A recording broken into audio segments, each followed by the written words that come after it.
Welcome to today's episode of Human Odyssey. Picture this.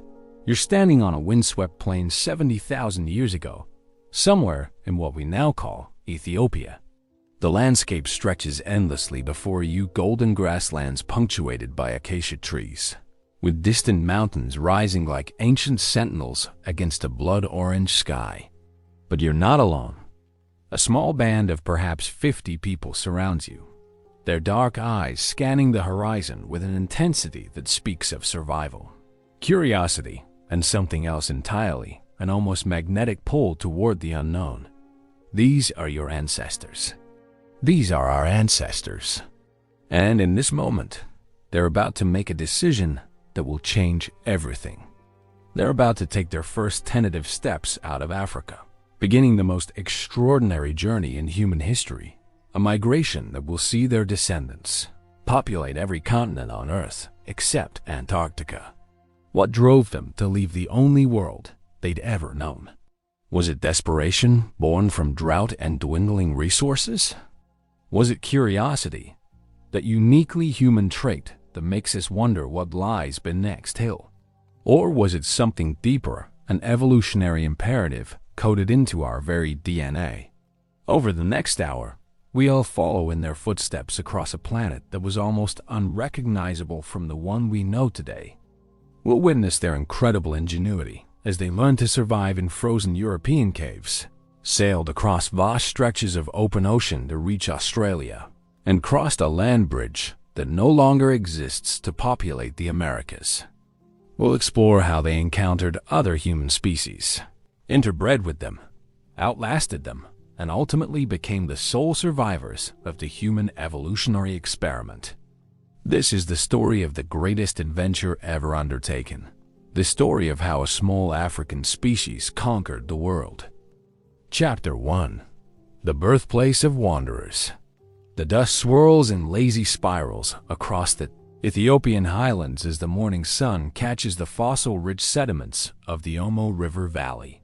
This ancient landscape holds secrets that scientists have been painstakingly uncovering for decades, and what they found here rewrites everything we thought we knew about human origins. You're standing at ground zero of the human story, the place where our species, Homo sapiens, first drew breath some 300,000 years ago. But let's rewind even further.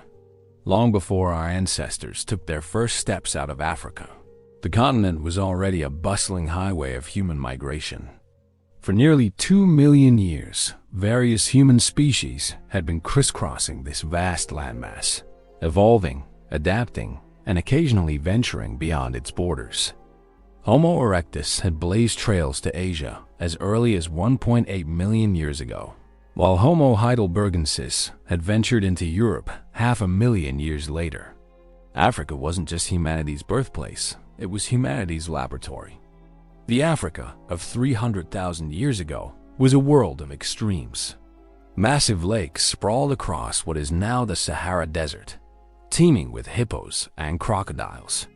Lush forests stretched where today only sand dunes exist.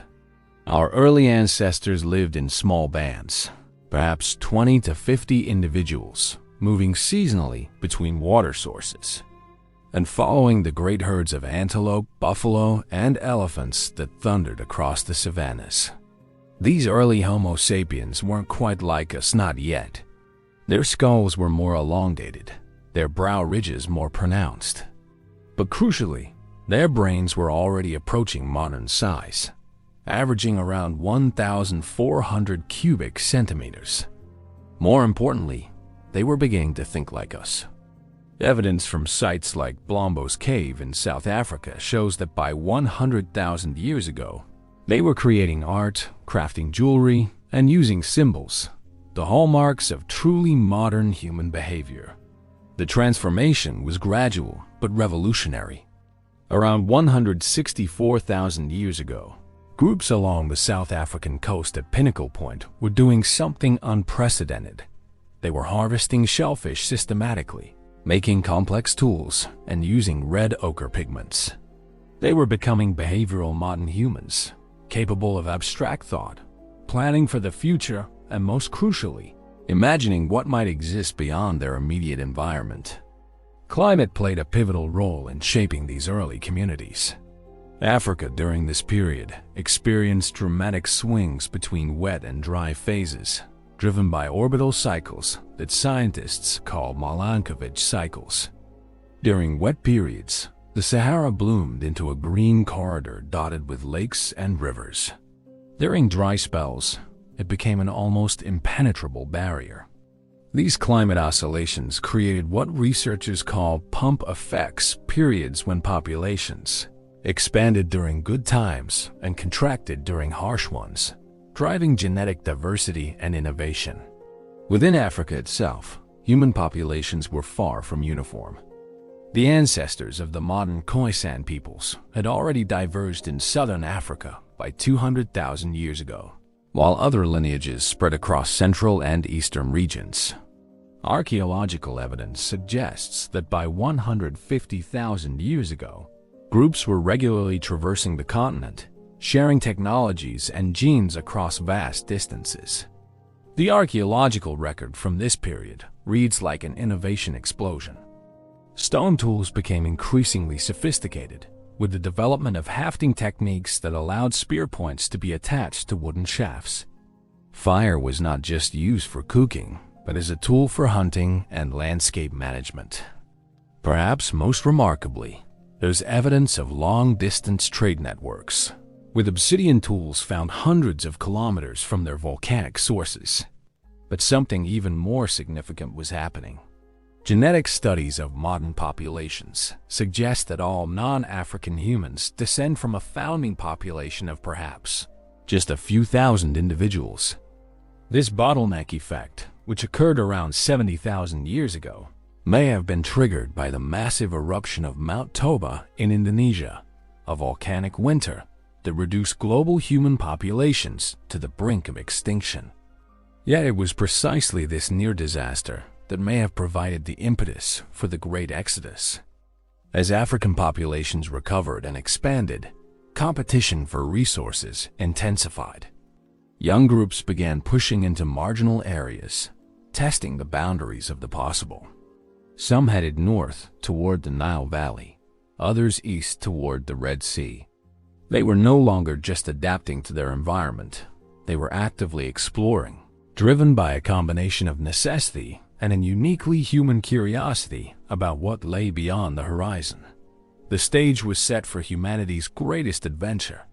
In the Afar region of Ethiopia, small bands of hunter-gatherers were developing the tools, technologies, and most importantly, the mindset that would carry them across the globe.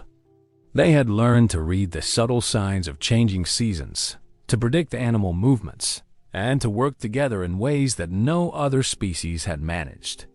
They were ready to become not just Africans, but citizens of the world.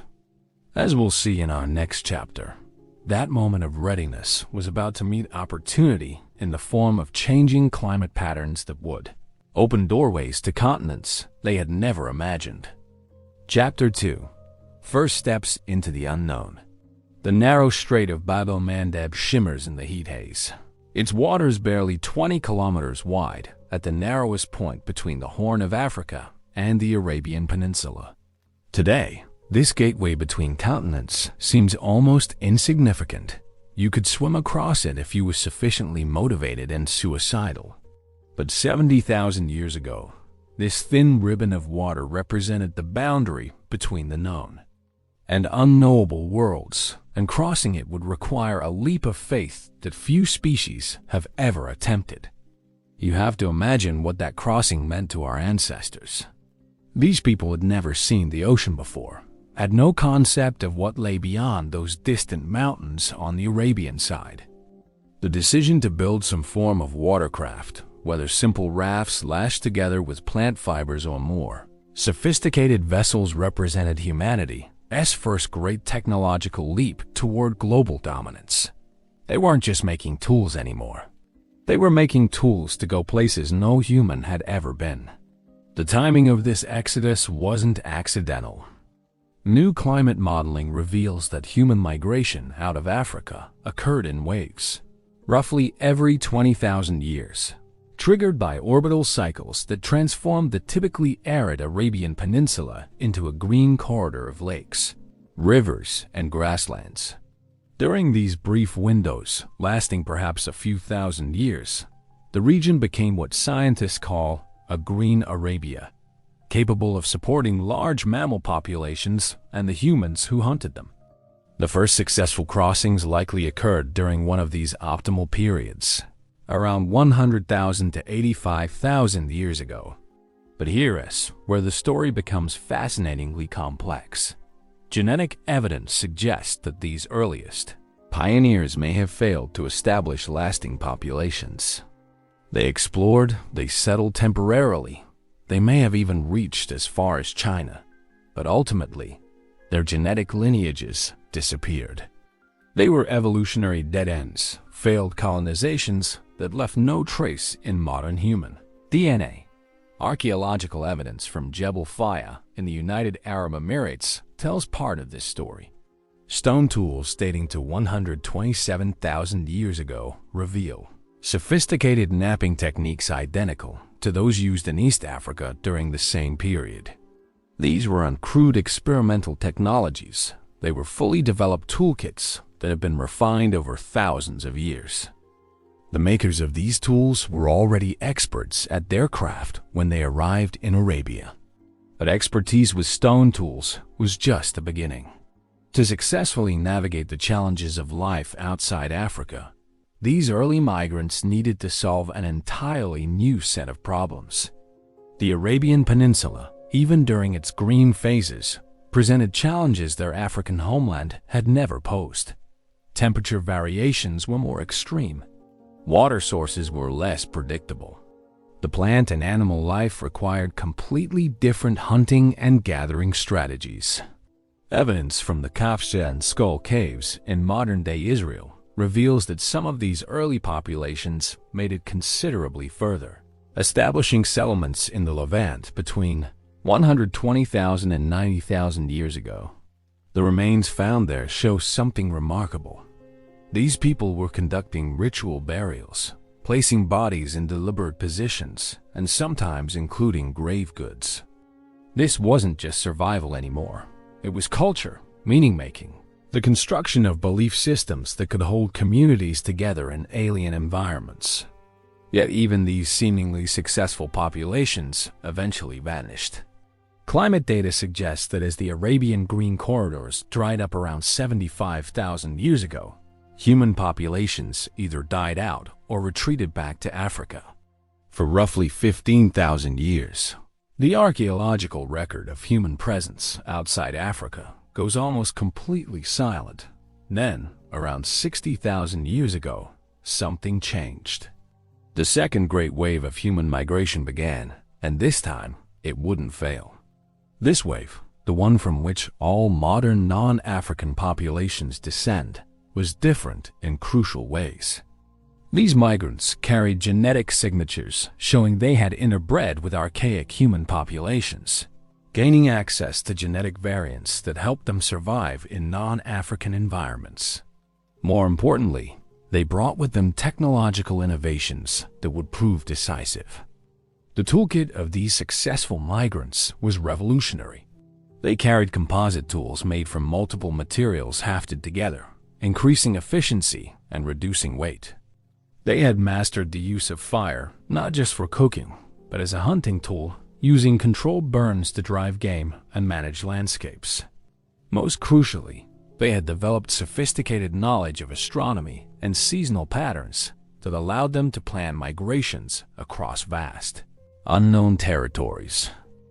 Genetic analysis reveals that this founding population was remarkably small, perhaps fewer than 10,000 individuals total, with an effective breeding population that may have been as small as 1,000 to 3,000 people. Every single non-African person alive today descends from this tiny group of ancient adventurers. The implications are staggering. All the cultural, linguistic, and physical diversity we see across Asia, Europe, Australia, and the Americas emerged from this minuscule founding population in less than 60,000 years. The archaeological evidence from this successful migration tells a story of rapid adaptation and innovation. Sites along the Arabian coast show increasing sophistication in tool-making techniques and the first clear evidence of systematic exploitation of marine resources. These people weren't just surviving in new environments, they were thriving, developing new technologies specifically adapted to coastal living. But perhaps the most remarkable aspect of this migration was its speed. Within just a few thousand years of leaving Africa, human populations had spread along the coastlines of the Indian Ocean, reaching Southeast Asia and eventually Australia. This wasn't a gradual drift of populations over millennia. It was a rapid expansion driven by what can only be described as an insatiable human curiosity about what lay beyond the next headland. The success of this wave depended on more than just technology and timing.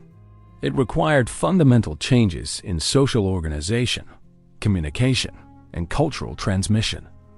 Groups needed to maintain contact with each other across vast distances, sharing crucial information about resources, routes, and dangers. They developed maritime traditions that could be passed down through generations, ensuring that knowledge of wind patterns, currents, and navigation techniques wouldn't be lost. As these pioneering populations established footholds along the Indian Ocean rim, they laid the foundation for humanity's eventual conquest of the entire planet. From their coastal bases, some groups would penetrate inland, following river systems deep into continental Asia. Others would master open ocean navigation, island hopping across the vast Pacific. Still others would adapt to life in the challenging environments of northern Eurasia, eventually becoming the ancestors of both Europeans and the first Americans. The children of these early migrants were about to inherit a world of infinite possibilities, though they could never have imagined the epic journeys that lay ahead. Chapter 3: The Asian Highway. The monsoons have just ended, and the coastal plain stretches endlessly before you, a ribbon of green between azure ocean and misty mountains. You are standing somewhere along what was once called the Kelp Highway, that fertile coastal corridor that carried human populations from the Arabian Peninsula all the way to Southeast Asia in one of history's most remarkable journeys.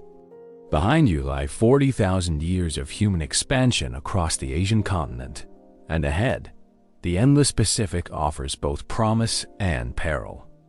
The human colonization of Asia wasn't a single event, but rather a complex web of migrations, encounters, and adaptations that unfolded across millennia. By 85,000 years ago, small groups of modern humans were already probing the coastlines of the Indian Ocean. But the real breakthrough came around 60,000 years ago, when favorable climate conditions opened what scientists call the southern route of human dispersal. This coastal migration was revolutionary in its scope and speed. Following the rim of the Indian Ocean, human populations spread from the Red Sea to Southeast Asia in perhaps as little as 10,000 years. A blink of an eye in evolutionary terms. They weren't just walking along beaches either.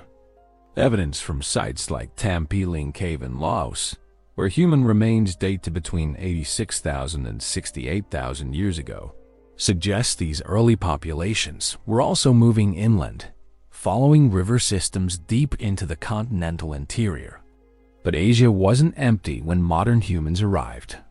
The continent was already home to at least two other human species that had been evolving separately for hundreds of thousands of years. Homo erectus, humanity's first global traveler, had established populations from Georgia to Java, successfully adapting to diverse environments across the continent. More mysteriously, the Denisovans, a ghost species known primarily from DNA evidence, occupied vast territories from Siberia to Southeast Asia. The encounters between these different human species created one of evolution's most fascinating chapters. Rather than simply displacing their predecessors, modern humans interbred with them, acquiring genetic variants that proved crucial for survival in non-African environments. Denisovan DN, which makes up 3 to 5% of the genomes of modern Melanesians and Aboriginal Australians, includes genes that help with high-altitude adaptation and immune system function. These genetic gifts from our ancient relatives gave modern humans significant advantages as they pushed into new ecological niches. The archaeological record reveals the stunning diversity of adaptations that emerged as humans spread across Asia. In the tropical forests of Southeast Asia, populations developed specialized toolkits for arboreal hunting and plant processing. Along the coastal regions, sophisticated fishing technologies emerged, including the world's earliest evidence of deep-sea fishing and systematic shellfish harvesting. Most remarkably, in the highlands of Tibet and the Altai Mountains, humans developed the physiological and cultural adaptations necessary to become the world's first high-altitude specialists. The speed of this expansion required innovations in social organization and cultural transmission that had never existed before. Information about resources, seasonal patterns, and navigation routes needed to be preserved and shared across generations and between dispersed groups. Archaeological evidence suggests the development of increasingly complex symbolic systems, rock art, body ornaments, and ritual practices that served not just aesthetic purposes, but as crucial information storage and transmission networks. Perhaps nowhere is this clearer than in the remarkable site of Liang Bua on the Indonesian island of Flores. Here, modern humans encountered Homo floresiensis, the so-called hobbit people, who had evolved in isolation for hundreds of thousands of years. The interaction between these species, if interaction there was, represents one of the last meetings between different human lineages. By 50,000 years ago, Homo floresiensis had vanished, leaving modern humans as the sole survivors of what had once been a diverse family of human species. The technological innovations of Asian populations during this period were extraordinary. Evidence from sites across the continent shows the development of specialized hunting technologies adapted to specific prey species and environments. In the grasslands of Central Asia, populations developed techniques for hunting massive herds of mammoths, bison, and wild horses. Along the coasts, the invention of sophisticated watercraft enabled not just fishing, but the beginning of human expansion into the island worlds of Southeast Asia and eventually Australia. But perhaps the most significant development was the emergence of what archaeologists call behavioral modernity, the full flowering of uniquely human cognitive abilities. Sites across Asia from this period show evidence of art, music, complex tool manufacturing, long-distance trade, and ritual practices that reveal minds capable of abstract thought, future planning, and the creation of meaning systems that could unify large groups of people across vast distances. The climate during this period of expansion was far from stable.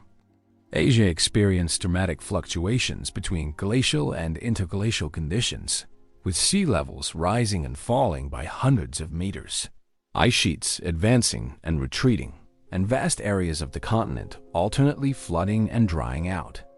Human populations had to be incredibly adaptable, developing the flexibility to rapidly adjust their strategies as environmental conditions changed.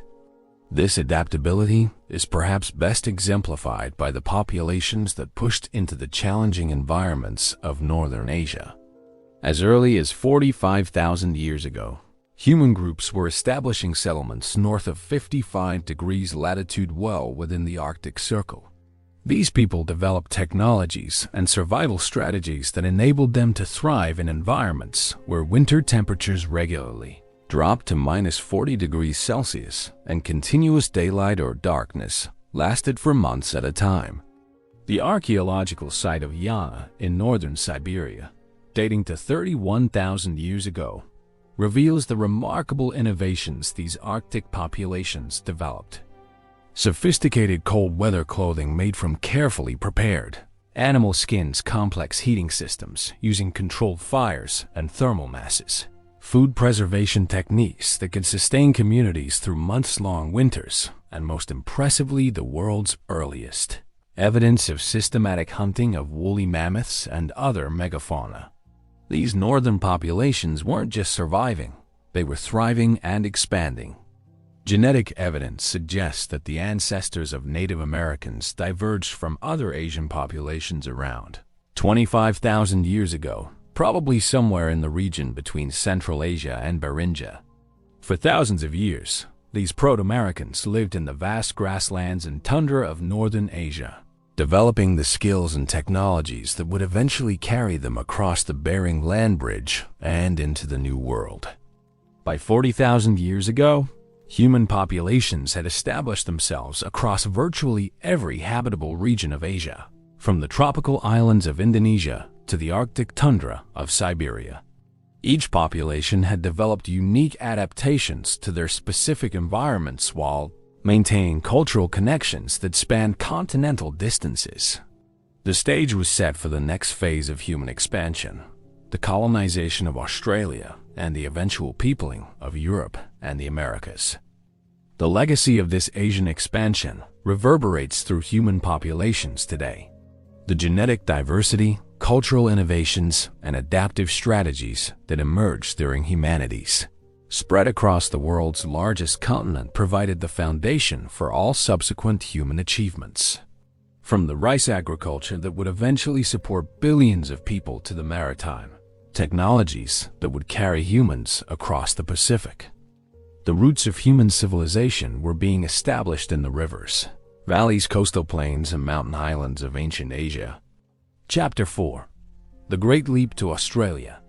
The archaeological site at Migrated in northern Australia holds one of archaeology's most precious treasures, a single ochre crayon, barely larger than your thumb, buried in sediments that are 65,000 years old. This simple object represents something extraordinary. It has evidence that humans successfully crossed at least 90 kilometers of open ocean during the height of the last ice age, becoming the world's first blue water sailors and inaugurating what may be the most remarkable colonization event in human history. To understand the magnitude of this achievement, you need to picture the world as it was 65,000 years ago. Sea levels were 130 meters lower than today, exposing vast continental shelves and creating land masses that no longer exist. Southeast Asia and Australia were separated not by the narrow straits we see today, but by a challenging expanse of ocean that had never been crossed by any terrestrial mammal except bats and birds. This watery barrier, known as the Wallace Line, had kept Australia isolated for millions of years, allowing its unique flora and fauna to evolve in splendid isolation. Yet somehow, small groups of modern humans looked across those waters and saw not an impenetrable barrier, but an invitation. They couldn't have known that a continent lay beyond there. A rise in Australia would have been completely invisible from even the highest peaks of Indonesia. What drove them to build watercraft capable of surviving in the open ocean and to launch themselves into the unknown represents one of the great mysteries of human psychology and ingenuity. The technical challenges were immense. These weren't short river crossings or island-hopping expeditions where the next landfall was visible. The journey to Australia required sophisticated watercraft, navigation skills, and most crucially, the ability to maintain course across open ocean for at least several days. Archaeological evidence suggests they succeeded not just once, but repeatedly, establishing multiple founding populations across different parts of the Australian continent. The boats themselves have long since rotted away, but we can infer their sophistication from the success of the journey. Computer modeling of ocean currents, wind patterns, and likely departure points suggest the vessels were probably large rafts or boat-like structures capable of carrying at least 20 to 30 people along with essential supplies. They would have needed to be seaworthy enough to handle ocean swells, steerable enough to maintain course, and large enough to carry breeding populations that could establish viable colonies. Evidence from the archaeological record reveals the stunning speed with which these first Australians spread across the continent. Within just a few thousand years of arrival, human populations had reached the southernmost tips of Tasmania, established settlements in the arid interior, and adapted to environments ranging from tropical rainforests to temperate grasslands to semi-desert scrublands. This rapid expansion required not just maritime skills, but an almost supernatural ability to read new landscapes and develop appropriate survival strategies. The toolkit these first Australians brought with them was remarkably sophisticated. At Migrated, archaeologists have uncovered some of the world's oldest ground-edge axes, advanced spear points, grinding stones for processing plant materials, and an array of ochre pigments that speak to a rich symbolic and artistic culture. These people weren't desperate refugees clinging to survival. They were confident explorers carrying a complete technological and cultural toolkit. But perhaps the most remarkable aspect of the Australian colonization was how it transformed the continent itself. When humans arrived, Australia was home to a spectacular array of megafauna that would seem fantastical today. 3-meter-tall kangaroos, wombats the size of small cars, carnivorous lizards longer than crocodiles, and flightless birds that dwarfed modern ostriches. Within a few thousand years of human arrival, most of these giants had vanished. The relationship between human colonization and megafaunal extinction is one of archaeology's most contentious debates. Some evidence suggests direct hunting, with human tools found in association with butchered animal remains. But increasingly, researchers believe the primary impact was indirect, the systematic use of fire to manage landscapes. Aboriginal Australians developed the world's most sophisticated fire management systems, using controlled burns to promote the growth of useful plants, create hunting grounds, and maintain travel corridors. These fire farming techniques transformed Australian ecosystems from root to branch. Open woodlands replaced dense forests, grasslands expanded at the expense of scrublands, and the continent's flora and fauna shifted toward species adapted to frequent, low-intensity burns. The Australia that Europeans encountered in 1788 wasn't a pristine wilderness. It was a cultural landscape, shaped by 65,000 years of sophisticated indigenous management. The genetic legacy of the first Australians tells an equally remarkable story. DNA studies revealed that the founding populations carried genetic variants that enabled them to thrive in the harsh Australian environment. Denisovan genes contributed adaptations for tropical diseases and potentially enhanced immune function.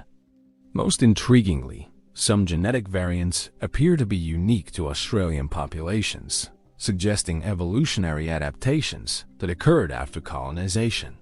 The isolation of Australia after the rising sea levels of the post-glacial period created one of humanity's greatest natural experiments in cultural evolution.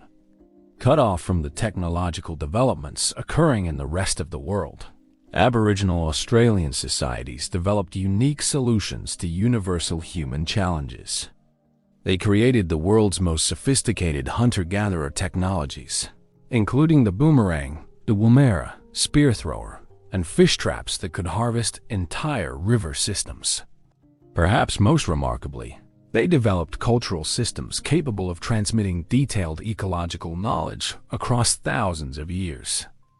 The Dreamtime stories that European anthropologists once dismissed as primitive mythology are now recognized as sophisticated information storage systems, encoding precise details about seasonal patterns, resource locations, navigation routes, and survival strategies in memorable narrative forms.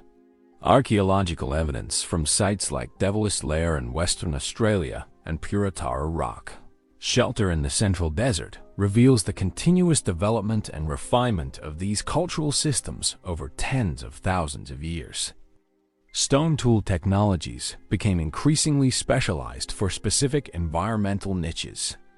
Food processing techniques evolved to extract maximum nutrition from challenging plant materials.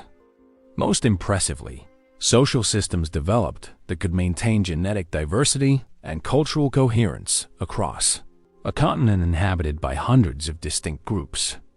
The longevity and sustainability of Aboriginal Australian societies offer profound lessons for our modern world. These were cultures that maintained dynamic equilibrium with their environment for more than 60,000 years, a period that encompasses multiple climate changes, sea level fluctuations, and continental-scale environmental transformations. They achieved this through sophisticated understanding of ecological relationships, flexible social systems, and cultural practices that prioritize long-term sustainability over short-term exploitation. By the time European explorers reached Australia in the 18th century, the continent supported an estimated 300,000 to 1 million people, organized into hundreds of distinct societies, each with its own language, customs, and specialized adaptations to local environments. This population had been maintained sustainably for longer than any other human society on Earth, representing perhaps humanity's greatest success story of long-term environmental adaptation. The Australian experience also reveals the incredible cognitive and cultural capabilities that our species possessed even in its earliest global expansions. The navigation skills required to reach Australia, the speed of continental colonization, the successful adaptation to radically new environments, and the development of sustainable cultural systems all demonstrate that behaviorally modern humans were already operating at full capacity 65,000 years ago. As we'll see in our next chapter, the skills and knowledge developed during humanity's colonization of Australia, particularly maritime technologies and long-distance navigation capabilities, would prove crucial as other populations began the even more challenging task of expanding across the vast Pacific Ocean and eventually reaching the remotest inhabited places on Earth. Chapter 5. The European Encounter. Deep in the limestone caves of southwestern France, a Neanderthal family huddles around a carefully maintained fire, their children playing with carved bone tools while adults work mammoth hide into winter clothing. The year is 45,000 BCE, and they have no idea that their world is about to change forever. Thousands of kilometers to the southeast, a small band of modern humans is making its way through the valleys of the Balkans, carrying with them technologies, art, and ideas that will reshape the continent within a few millennia. This moment, the arrival of Homo sapiens in Europe, represents one of the most significant encounters in human history. For the first time since leaving Africa, our ancestors were entering territory already occupied by other humans. The Neanderthals had called Europe home for over 400,000 years, successfully adapting to ice ages, developing sophisticated tools, and creating the continent's first human cultures. Their encounter with modern humans would involve cooperation, competition, interbreeding, and ultimately, the Neanderthals' extinction. The Europe that modern humans entered was a continent transformed by ice. Massive glaciers covered Scandinavia and extended south into the heart of the continent, creating a landscape of tundra, boreal forests, and cold steppes populated by herds of mammoth, woolly rhinoceros, cave bears, and giant deer. This was a challenging environment that demanded sophisticated survival skills, and the Neanderthals had mastered it completely. Archaeological evidence from sites like Shanidar Cave in Iraq and La Chapelle aux Saints in France reveals the complexity of Neanderthal society. They conducted ritual burials, cared for disabled individuals, used sophisticated hunting strategies to take down massive prey, and created the first known cave art in Europe. Their Mousterian tool culture, based on carefully prepared stone cores, was both efficient and elegant, perfectly adapted to their nomadic lifestyle. Yet when modern humans arrived, they brought something unprecedented: the capacity for rapid cultural innovation and adaptation.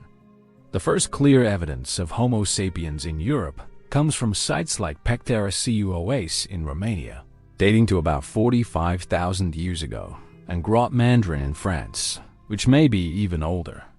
These early Europeans brought with them the Orientation culture, a revolutionary technological and artistic tradition that would transform the continent. The Orientation toolkit was extraordinary in its sophistication and diversity. Instead of the relatively simple Mousterian implements used by Neanderthals, modern humans created complex composite tools made from multiple materials. Spear points were hafted onto wooden shafts with specially prepared adhesives. Bone and antler were carved into specialized implements, needles for sewing fitted clothing, harpoons for fishing, and engraving tools for creating art. Most remarkably, they developed the atlog or spear thrower, a leverage device that could propel projectiles with deadly accuracy over long distances. But technology was just the beginning. The caves of southwestern France and northern Spain contain humanity's first gallery of masterpiece art. At Chauvet Cave, artists working 36,000 years ago created paintings of breathtaking beauty and technical sophistication, depicting lions, horses, rhinoceros, and mammoth with anatomical accuracy and artistic sensitivity that rivals any work produced since. At Lascaux, created some 20,000 years later, the cave walls become a three-dimensional canvas where artists use the natural contours of the rock to give their animal figures life and movement. These artistic achievements reveal minds capable of abstract thinking, symbolic representation, and the creation of meaning systems that could bind communities together across vast distances and through harsh environmental challenges. The Venus figurines found across Europe, small sculptures of women carved from bone, stone, and ivory suggest shared symbolic traditions that span the continent from France to Russia. The question of what happened when modern humans and Neanderthals encountered each other has fascinated researchers for generations. Recent advances in ancient DNA analysis have revealed that the relationship was complex and intimate. Genetic studies show that all modern non-African populations carry 1 to 4% Neanderthal DNA, evidence of interbreeding that occurred somewhere between 50,000 and 45,000 years ago, probably in the Middle East or southeastern Europe. This genetic legacy isn't just a curiosity, it represents a crucial evolutionary advantage. Neanderthal genes contributed variants that helped modern humans adapt to European environments, particularly genes involved in skin pigmentation, immune function, and cold tolerance. In essence, interbreeding with Neanderthals gave our ancestors a genetic toolkit for surviving in Ice Age Europe that would have taken thousands of years to evolve independently. Archaeological sites like the Grotte du Rhin in France provide tantalizing evidence of cultural exchange between the two species. Here, archaeologists have found chattelperonian tools, a hybrid technology that combines Neanderthal and modern human techniques, suggesting that at least some Neanderthal groups adopted innovations from their modern human neighbors. Personal ornaments made from shells and animal teeth indicate that symbolic behavior may have spread from modern humans to Neanderthals through cultural contact. Yet despite these interactions, the outcome of the encounter was never in doubt. Within 10,000 years of modern human arrival, Neanderthal populations had vanished from the European landscape. The last known Neanderthal sites, like Garam's Cave in Gibraltar, date to about 28,000 years ago. The reasons for their extinction remain hotly debated, but likely involved a combination of factors: climate change, competition for resources, possible violence, and ultimately, the demographic advantages that modern humans possessed. The modern human populations that colonized Europe during this period weren't just successful, they were explosively successful. Archaeological evidence suggests rapid population growth and territorial expansion, with human settlements appearing across the continent within a few thousand years of first arrival. This demographic expansion may have been the crucial factor in Neanderthal extinction, as growing modern human populations claimed the prime hunting territories and resource sites that Neanderthals depended upon. The development of European Paleolithic cultures reveals the incredible pace of human innovation during this period. The Aurignacian culture was followed by the Gravettian around 30,000 years ago, which in turn gave way to the Solutrean and finally the Magdalenian. Each cultural phase brought new technologies, the invention of the bow and arrow, the development of sophisticated bone and antler working techniques, innovations in cave painting and sculpture, and most remarkably the creation of complex musical instruments, including bone flutes that could produce haunting melodies. The Magdalenian culture, which flourished between 17,000 and 12,000 years ago, represents perhaps the pinnacle of Ice Age human achievement. These people created the masterpieces of Lascaux and Altamira, developed sophisticated hunting techniques that could take down entire herds of reindeer and horses, and established trade networks that stretched from the Atlantic to the Black Sea. Amber from the Baltic, seashells from the Mediterranean, and high-quality flint from specific quarries were traded across thousands of kilometers, creating a pan-European cultural sphere.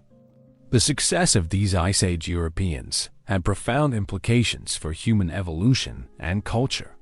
Living at high latitudes with extreme seasonal variation in daylight drove innovations in timekeeping, astronomy, and seasonal planning that would later contribute to the development of agriculture and complex societies. The harsh environment selected for cooperative behavior, technological innovation, and the cultural transmission systems that allowed accumulated knowledge to be passed reliably between generations. Perhaps most remarkably, these European populations maintained sophisticated cultural traditions through multiple climate catastrophes, including the last glacial maximum around 21,000 years ago, when ice sheets covered most of northern Europe and forced human populations to retreat to refugia in southern Spain, Italy, and the Balkans. When the climate warmed and the ice retreated, these populations rapidly recolonized the continent, carrying with them cultural traditions that had been preserved through the worst climate crisis humans had yet experienced. The genetic legacy of these Ice Age Europeans continues to influence European populations today. Ancient DNA studies reveal multiple waves of migration and population replacement, but also continuity stretching back to the earliest modern human inhabitants. The blue eyes that are common in Northern Europe, the lactose tolerance that enabled the later adoption of dairy farming, and various immune system adaptations all trace their origins to these Paleolithic pioneers. As the Ice Age drew to a close and Europe's climate warmed, the descendants of these remarkable people would face new challenges and opportunities. The retreat of the glaciers opened new territories for exploration, while changing environments demanded new survival strategies. Some would remain in Europe, eventually becoming the continent's first farmers. Others would continue humanity's relentless expansion, pushing ever northward and eastward toward new frontiers that beckoned beyond the horizon. Chapter 6. Crossing the Roof of the World. At 4,500 meters above sea level, the Tibetan Plateau stretches endlessly in every direction. A high-altitude desert where the air is so thin that every breath brings barely half the oxygen available at sea level. The landscape is both beautiful and brutal. Crystalline lakes reflect snow-capped peaks under intensely blue skies, while howling winds can drop temperatures to lethal levels within minutes. This is the roof of the world, and 40,000 years ago, it became the stage for one of humanity's most extreme survival stories. The colonization of high-altitude environments represents a unique chapter in human expansion, one that required not just cultural adaptations, but actual evolutionary changes in human physiology. The Tibetan Plateau, the Andes Mountains, and the Ethiopian highlands all pose challenges that no human population had ever faced. Chronic oxygen deprivation, intense ultraviolet radiation, extreme temperature fluctuations, and ecosystems unlike anything in the African homeland where our species evolved. Archaeological evidence from sites like Muaya Davu in Tibet, reveals that modern humans were living at altitudes above 4,600 meters as early as 40,000 years ago. These weren't temporary expeditions or seasonal camps. They were permanent settlements where people raised families, developed specialized technologies, and created cultural systems adapted to life in the thin air. The implications are staggering. These populations successfully colonized environments where the oxygen levels would be fatal to most modern humans within hours. The physiological adaptations required for high-altitude survival are among the most remarkable examples of recent human evolution. Tibetan populations have developed enlarged lung capacities, increased red blood cell production, and most crucially, genetic variants that allow their bodies to function efficiently in low-oxygen environments. The most important of these adaptations involves the EPS1 gene, which regulates the production of red blood cells. Tibetans carry a variant of this gene that prevents the overproduction of red blood cells that would otherwise lead to chronic mountain sickness and death. Here's where the story becomes truly extraordinary. Genetic analysis reveals that this crucial adaptation didn't evolve independently in Tibetan populations. Instead, it was inherited from Denisovans, our mysterious archaic human relatives, who had already been living at high altitudes for hundreds of thousands of years. When modern humans reached the Tibetan plateau, they interbred with local Denisovan populations, acquiring in a single generation genetic adaptations that would have taken tens of thousands of years to evolve naturally. This genetic gift from our extinct relatives enabled not just survival, but remarkable cultural achievements. The archaeological record from high-altitude sites reveals sophisticated tool technologies adapted to the unique challenges of plateau environments. Specialized hunting equipment designed for pursuing yaks, blue sheep, and other high-altitude prey. Clothing technologies using yak hair and other local materials to provide insulation in extreme cold. Most impressively, evidence of long-distance trade networks that connected high-altitude populations with communities in the lowlands of China and Central Asia. The Denisovan legacy extends far beyond the Tibetan plateau. Genetic studies revealed that Denisovan DNA makes up 3 to 5% of the genome in modern Melanesians and Aboriginal Australians, and smaller but significant percentages in populations across Asia and the Americas. These genetic contributions include adaptations for diving in marine environments, resistance to certain pathogens, and enhanced immune function that proved crucial as modern humans colonized diverse environments around the globe. But who were the Denisovans, and how did they become so widespread across Asia? The fossil evidence is tantalizingly sparse. A few teeth, bone fragments, and genetic material extracted from sediments in Denisova Cave in Siberia and Baishia Kars Cave in Tibet. Yet the genetic evidence reveals a population that was both widespread and successful, occupying territories from Siberia to Southeast Asia and potentially reaching Australia before modern humans. The story that emerges from genetic analysis is one of multiple encounters between modern humans and Denisovans across Asia over tens of thousands of years. Each encounter involved interbreeding that left genetic signatures in modern human populations. In Tibet, modern humans gained high-altitude adaptations. In Southeast Asia, they acquired diving adaptations that enabled the remarkable maritime cultures of Melanesia and Australia. In Northern Asia, they may have gained cold weather adaptations that proved crucial for the eventual colonization of the Americas. The technological innovations required for high-altitude survival reveal the incredible ingenuity of these early mountain peoples. Archaeological sites across the Tibetan plateau show evidence of sophisticated fire management techniques that could function in low-oxygen environments where normal combustion is difficult. Specialized food processing technologies that could extract maximum nutrition from the limited plant and animal resources available at extreme altitudes. Most remarkably, early evidence of systematic hunting of megafauna including woolly rhinoceros and primitive yaks that roamed the ancient Tibetan steppes. These high-altitude populations weren't isolated evolutionary dead ends. They were active participants in the broader network of human expansion across Asia. Trade goods from the Tibetan Plateau, including distinctive stone materials and specialized tools, appear at archaeological sites across Central and East Asia, indicating extensive contact and exchange. Genetic analysis suggests regular gene flow between highland and lowland populations, maintaining connections across some of the world's most challenging terrain. The cultural adaptations developed by these mountain peoples proved remarkably durable and successful.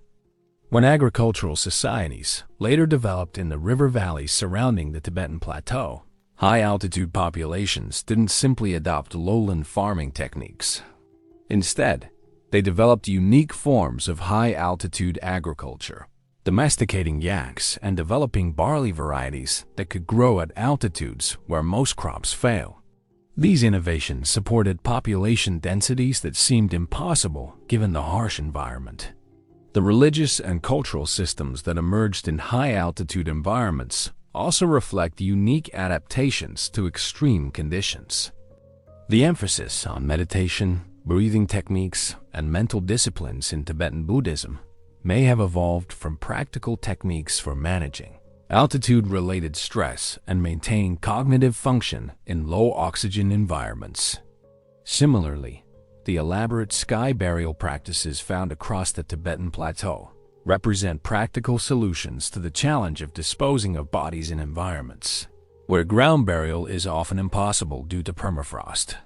Modern medical research on high-altitude populations has revealed the full extent of their remarkable adaptations. Tibetan women can successfully carry pregnancies to term at altitudes that would cause severe complications or death in lowland populations. Children born at high altitude show enhanced lung development and cardiovascular efficiency that enables them to maintain normal activity levels in conditions that would incapacitate visitors from sea level. Perhaps most remarkably, these adaptations demonstrate the continuing evolution of our species. The genetic variants that enable high-altitude survival have continued to evolve and spread within Tibetan populations over the past 40,000 years, becoming more frequent and more effective. This represents one of the clearest examples of natural selection acting on modern human populations, showing that our species continues to adapt to environmental challenges through both cultural and biological evolution. The legacy of humanity's colonization of high-altitude environments extends far beyond the mountain regions themselves.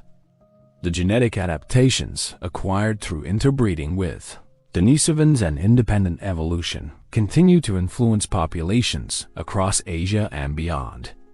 The cultural innovations developed for extreme environment survival contributed to technologies and strategies that prove crucial for expansion into other challenging environments, including the Arctic regions that would serve as gateways to the Americas. As climate change and population pressure drive modern humans into increasingly marginal environments, the success of these ancient mountain peoples offers both inspiration and practical lessons. Their ability to not just survive, but thrive in conditions that seem incompatible with human life demonstrates the remarkable plasticity and adaptability that have made our species the most successful large mammal in Earth's history. The high peaks and vast plateaus that challenged our ancestors 40,000 years ago continue to shape human populations today, serving as living laboratories for understanding human adaptation and as reminders of the extraordinary journeys that brought us from the African savannas to the roof of the world. Chapter 7. Into the Frozen North.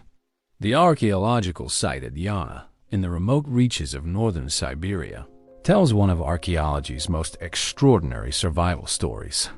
Here, at 71 degrees north latitude, well within the Arctic Circle, evidence emerges of human occupation dating back 31,000 years.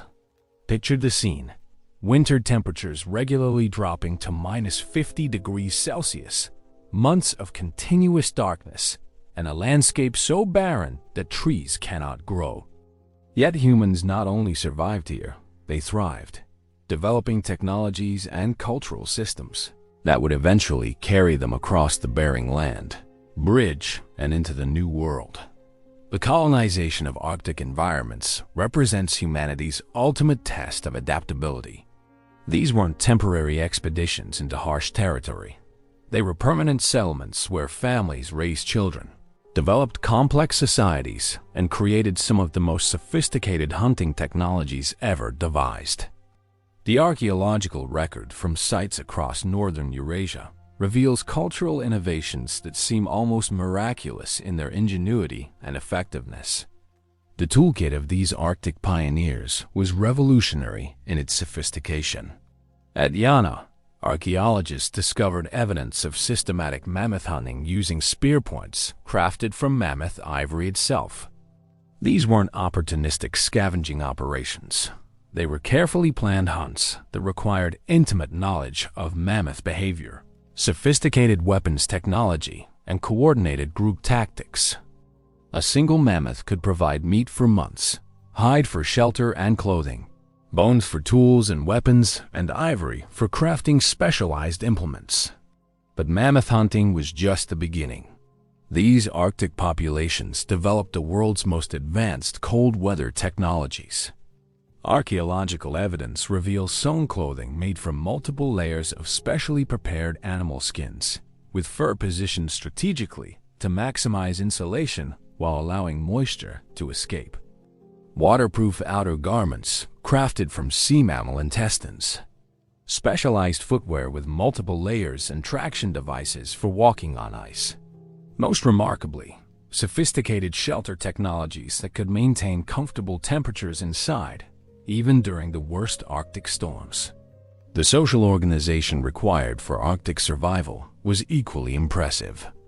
Evidence from sites like Malta in central Siberia, dating to 24,000 years ago, reveals complex settlements with multiple dwelling structures, specialized activity areas, and evidence of extensive long-distance trade networks.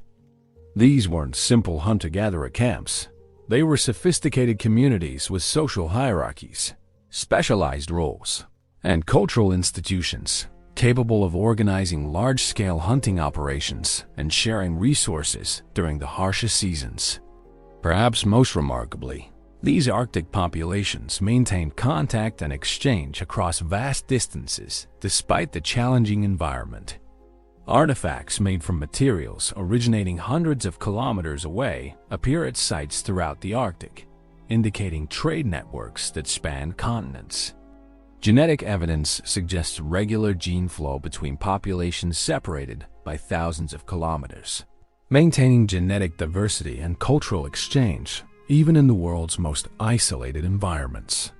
The artistic and spiritual traditions that emerged in these Arctic environments were as sophisticated as anything produced in more temperate regions. The famous Venus figurines of Malta, carved from mammoth ivory with extraordinary skill and artistic sensitivity, reveal minds capable of abstract thought and symbolic representation. Complex burial practices, including the elaborate grave of a child buried with thousands of ivory beads and other grave goods, indicate belief systems that could provide meaning and comfort in humanity's harshest environments. These Arctic innovations weren't just survival technologies. They were the foundation for humanity's most ambitious expansion yet. Genetic analysis reveals that the ancestors of Native Americans diverged from other Asian populations around 25,000 years ago, probably in the region of Central Asia or southern Beringia. For thousands of years, these Proto-Americans lived in the mammoth steppes and tundra environments of northern Asia, developing the cultural and genetic adaptations that would prove crucial for survival in the New World. The Beringia region, the vast landmass that connected Asia and North America during periods of low sea level, wasn't simply a bridge to be crossed quickly. Recent research suggests it was home to a distinct human population for potentially thousands of years. These barangians developed unique adaptations to life in this challenging environment, creating a cultural synthesis that combined Asian hunting traditions with innovations specifically adapted to the grasslands and tundra of the land bridge. Archaeological evidence from sites like Swan Point in Alaska reveals the remarkable technological achievements of these barangian populations. Sophisticated microblade technologies that could produce dozens of sharp cutting edges from a single piece of stone. Specialized hunting equipment designed for pursuing the diverse fauna of the mammoth steppe, not just mammoths, but also horses, bison, lions, and cave bears. Most impressively, evidence of controlled use of fire in landscapes where fuel was scarce, indicating deep understanding of resource management in extreme environments. The genetic legacy of these Arctic pioneers continues to influence human populations today. Ancient DNA analysis reveals that Arctic populations developed genetic adaptations for processing high-fat diets, maintaining body temperature in extreme cold, and functioning effectively in low-light environments. These adaptations were crucial not just for survival in the Arctic, but for the eventual colonization of northern regions worldwide. The cultural innovations developed in Arctic environments also had profound impacts on human technological development. The principle of composite tool construction, assembling complex implements from multiple materials to optimize performance, may have originated in Arctic environments where resource scarcity demanded maximum efficiency. Similarly, sophisticated techniques for preserving and storing food, essential for surviving Arctic winters, contributed to technologies that would later enable the development of agriculture and complex societies. Perhaps most significantly, the Arctic populations developed cultural systems for transmitting complex technical knowledge across generations. Survival in these environments depended on maintaining detailed knowledge of animal behavior, seasonal patterns, weather prediction, navigation techniques, and manufacturing processes that could not be reinvented each generation. The oral traditions, teaching methods, and social institutions that emerged to preserve this knowledge became models for cultural transmission that would prove crucial throughout human history. The climate challenges faced by Arctic populations weren't static. They had to adapt to dramatic environmental changes as ice ages waxed and waned. The last glacial maximum, around 21,000 years ago, forced even these cold-adapted populations to adjust their strategies, develop new technologies, and potentially relocate to refugia where survival was possible. Their success in weathering these climate catastrophes demonstrates the remarkable resilience and adaptability of human cultural systems. Modern studies of contemporary Arctic peoples reveal the lasting legacy of these ancient adaptations. Inuit populations show genetic variants that enhance their ability to metabolize high-fat diets, maintain body temperature in extreme cold, and process vitamin D in low-light environments. Their traditional technologies, refined over thousands of years, remain among the most effective solutions ever devised for Arctic survival. The psychological and cognitive adaptations required for Arctic survival may have been equally important. Living in environments with extreme seasonal variation in daylight, months of social isolation, and constant threat of starvation selected for mental resilience, cooperative behavior, and the ability to maintain social cohesion under extreme stress. These psychological adaptations may have contributed to the remarkable success of human societies in challenging environments worldwide. As climate change once again transforms Arctic environments, the achievements of these ancient populations offer both inspiration and practical guidance. Their ability to develop sustainable relationships with extreme environments, maintain complex societies under harsh conditions, and adapt rapidly to environmental change demonstrates capabilities that remain relevant for modern challenges. The frozen landscapes that tested our ancestors 30,000 years ago continue to influence human populations today. The genetic adaptations, technological innovations, and cultural systems they developed not only enabled survival in Earth's harshest environments, but laid the groundwork for humanity's expansion into every habitable region of the planet. From the windswept tundra of Siberia, small groups of these remarkable people were about to undertake their most ambitious journey, yet the crossing into an entirely new world. Chapter 8. The New World Beckons. Standing at the edge of what was once the Bering Land Bridge, you're witnessing one of the most momentous transitions in human history. Below your feet lies ground that connected two continents for thousands of years, but now rests beneath 50 meters of frigid ocean water. Behind you stretch the vast grasslands of Beringia, where mammoth, horses, and bison once grazed in herds that stretched to the horizon. Ahead, across waters that didn't exist when your ancestors made this journey, lies Alaska and beyond it, an entire hemisphere waiting to be discovered. The peopling of the Americas represents the final chapter in humanity's colonization of the habitable world, but it's also perhaps the most controversial and rapidly evolving story in all of archaeology. For decades, the narrative seemed straightforward.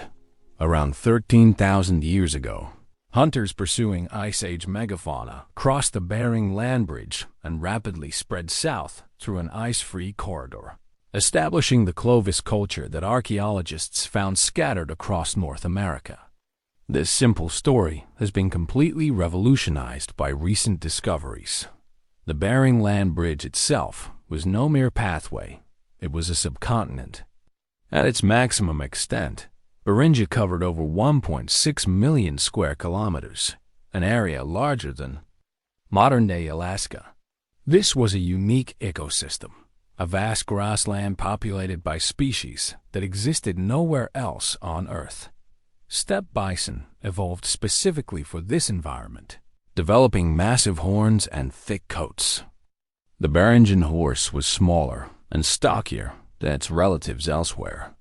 Most remarkably, this was the last refuge of the woolly mammoth, which survived here until just 4,000 years ago, long after they had vanished from the rest of the world. Recent genetic evidence has revolutionized our understanding of how and when humans reached the Americas. Ancient DNA analysis reveals that the ancestors of Native Americans diverged from Asian populations around 25,000 years ago, then remained genetically isolated for thousands of years before expanding into the Americas. This Beringian standstill hypothesis suggests that a founding population lived on the land bridge itself for perhaps 10,000 years, developing the unique genetic and cultural characteristics that would define Native American populations. This isn't just academic speculation. The genetic evidence is remarkably clear. All Native American populations, from the Arctic to Tierra del Fuego, descend from this single founding group. The genetic bottleneck was severe, with effective population sizes possibly as small as 1,000 to 5,000 individuals. Yet from this tiny founder group emerged the incredible diversity of Native American cultures, languages, and physical adaptations that European explorers encountered centuries later. Archaeological evidence for this early presence in the Americas has been mounting steadily. Sites like Monte Verde in Chile, firmly dated to 14,800 years ago, prove that humans were living in South America well before the supposed Clovis expansion. Cooper's Ferry in Idaho pushes the timeline back to 16,000 years ago. Most remarkably, recent work at Chiquihuit Cave in Mexico suggests human presence as early as 30,000 years ago, though this extremely early date remains controversial. The route these first Americans took has also been revolutionized by recent research. The traditional ice-free corridor through the Canadian Rockies may not have opened until after humans were already established in the Americas. Instead, Mounting evidence suggests a coastal route, the Kelp Highway hypothesis, where maritime populations followed the Pacific coastline, subsisting on marine resources as they island-hopped and beach-walked their way south. This coastal migration would have required sophisticated maritime technologies and detailed knowledge of ocean environments. Archaeological evidence from sites like the Channel Islands off California shows that humans were capable of sophisticated boat construction and open ocean navigation by at least 13,000 years ago. The skills required for this coastal colonization reading weather patterns, understanding tidal cycles, constructing seaworthy vessels suggest cultural traditions that may stretch back tens of thousands of years. The speed of expansion once humans reached the Americas was breathtaking. Within just a few thousand years, human populations had spread from Alaska to the southern tip of Chile, adapting to every conceivable environment along the way. Arctic hunters pursued seals and whales in the far north. Desert specialists developed sophisticated water management systems in the American Southwest. Tropical forest dwellers in the Amazon created complex societies that we're only beginning to understand. Most remarkably, high-altitude specialists in the Andes developed some of the world's most sophisticated agricultural systems, domesticating potatoes, quinoa, and llamas while building cities at elevations where most modern humans would suffer from altitude sickness. The encounter between humans and American megafauna resulted in one of the most dramatic extinction events in recent geological history. When humans arrived, the Americas were populated by creatures that would seem fantastical today. Ground sloths the size of elephants, saber-toothed cats, giant short-faced bears, American cheetahs, and massive bison with 6-foot horn spans. Within a few thousand years of human arrival, most of these giants had vanished. The relationship between human arrival and megafaunal extinction remains hotly debated. Some evidence suggests direct hunting, with Clovis points found embedded in mammoth bones and butchering sites containing the remains of multiple species. But increasingly, researchers believe the impact was more complex, involving habitat modification. Through controlled burning, introduction of diseases, and disruption of ecological relationships that had evolved over millions of years. Perhaps most remarkably, the colonization of the Americas was achieved by populations with Stone Age technology. These people had no metal tools, no domesticated animals except dogs, and no wheeled vehicles. Yet they successfully adapted to environments ranging from Arctic tundra to tropical rainforests, developed sophisticated agricultural systems that supported millions of people, and created some of the world's most impressive architectural achievements. The genetic legacy of this colonization continues to influence Native American populations today. Ancient DNA studies reveal remarkable continuity between the earliest Americans and modern indigenous populations, with some genetic lineages traceable back to the original founder groups. This continuity is particularly striking given the dramatic population declines that followed European contact, suggesting remarkable resilience in Native American genetic and cultural traditions. The technological innovations developed by early Americans were extraordinary in their diversity and effectiveness. In the Arctic, populations developed sophisticated technologies for hunting sea mammals and surviving in one of Earth's harshest environments. In the Pacific Northwest, they created some of the world's most complex hunter-gatherer societies, supporting large populations through intensive salmon fishing and sophisticated food preservation techniques. In Mesoamerica and the Andes, they developed agricultural systems that supported some of the world's earliest cities and most complex civilizations. Perhaps most remarkably, many of these innovations were developed independently of similar technologies. In the Old World, providing fascinating examples of convergent cultural evolution. The wheel was invented independently in Mesoamerica, though used only for toys rather than transportation. Metallurgy developed sophisticated bronze and gold working techniques in the Andes. Mathematics and astronomy reached extraordinary levels of sophistication in Maya civilization, with calendrical systems more accurate than those used in contemporary Europe. The linguistic diversity of the Americas also reflects the remarkable adaptability of the founding populations. When Europeans arrived, Native Americans spoke hundreds of distinct languages representing multiple language families with no clear relationships to languages elsewhere in the world. This linguistic diversity emerged entirely within the Americas over perhaps 15,000 years, representing one of the most rapid episodes of linguistic diversification in human history.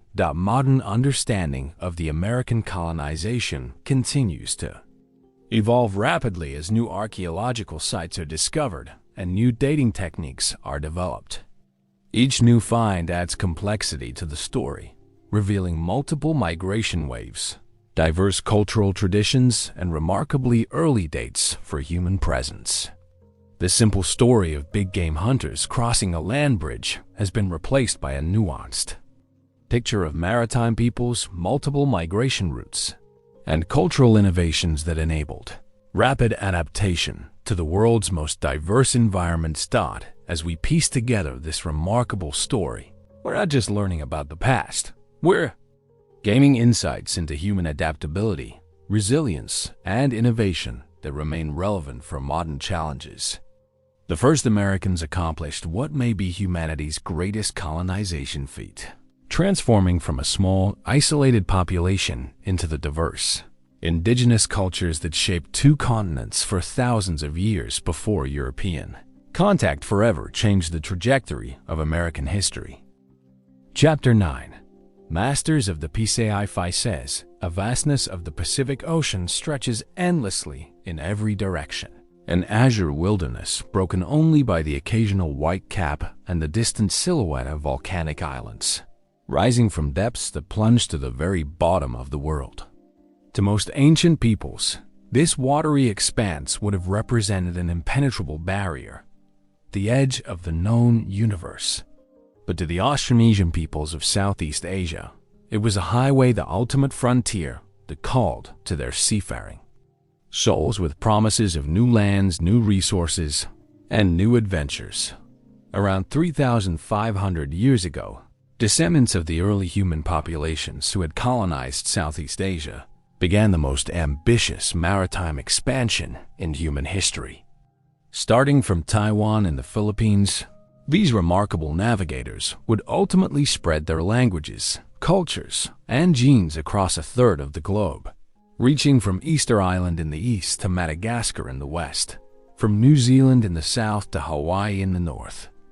This Pacific expansion represents humanity's conquest of the Earth's largest ocean and stands as perhaps our species' most impressive feat of exploration and colonization. The technological foundation for this expansion was revolutionary. The outrigger canoe and, later, the sophisticated double-hulled voyaging vessels that could handle open ocean conditions for weeks at a time.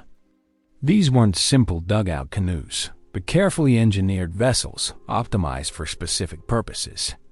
War canoes could carry dozens of warriors at high speed. Fishing vessels were designed for stability in rough seas. Most remarkably, the great voyaging canoes could transport entire communities, men, women, children, livestock, and plants across thousands of miles of open ocean. But technology alone couldn't explain the success of Austronesian expansion. These navigators developed the world's most sophisticated traditional navigation systems, reading patterns in waves, stars, clouds, and bird flights to find their way across seemingly empty ocean. Master navigators could detect land from distances of 50 miles or more by observing subtle changes in wave patterns reflected off distant islands. They could predict weather changes days in advance by reading cloud formations and wind shifts. Most remarkably, they could maintain course during weeks-long voyages without instruments, using only their knowledge of stellar movements and ocean patterns. The speed of Austronesian expansion was breathtaking. Archaeological evidence shows that by 3,200 years ago, these seafarers had reached Fiji, Samoa, and Tonga more than 2,000 miles from their Southeast Asian homeland. By 2,000 years ago, they had colonized the Marquesas Islands in the heart of the Pacific. The final phase of expansion, reaching Easter Island, Hawaii, and New Zealand, occurred between 1,000 and 700 years ago, some of the last places on Earth to be discovered and settled by humans. Each new island or island group presented unique challenges that required remarkable adaptability. The tropical atolls of Micronesia offered abundant marine resources but limited freshwater and no large land animals. The volcanic islands of Polynesia provided fertile soils for agriculture, but required the introduction of suitable crops and livestock. The temperate islands of New Zealand presented entirely different ecological challenges, with no native land mammals and a climate unlike anything these tropical peoples had previously encountered. The biological cargo that Austronesian voyagers carried with them literally transformed the Pacific. They introduced pigs, dogs, and chickens to islands that had never seen land mammals. They brought crops like taro, breadfruit, coconut, and bananas that became the foundation of Pacific Island agriculture.